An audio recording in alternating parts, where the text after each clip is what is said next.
பார்க்கிறேன் என் கால்கள் ஓய்ந்ததே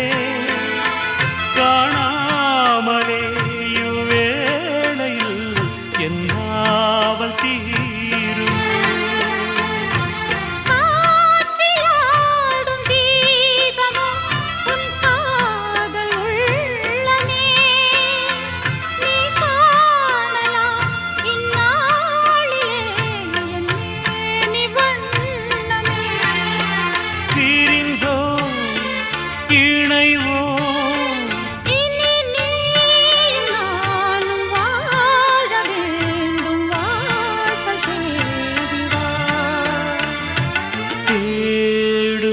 கண் பார்வை தவிக்க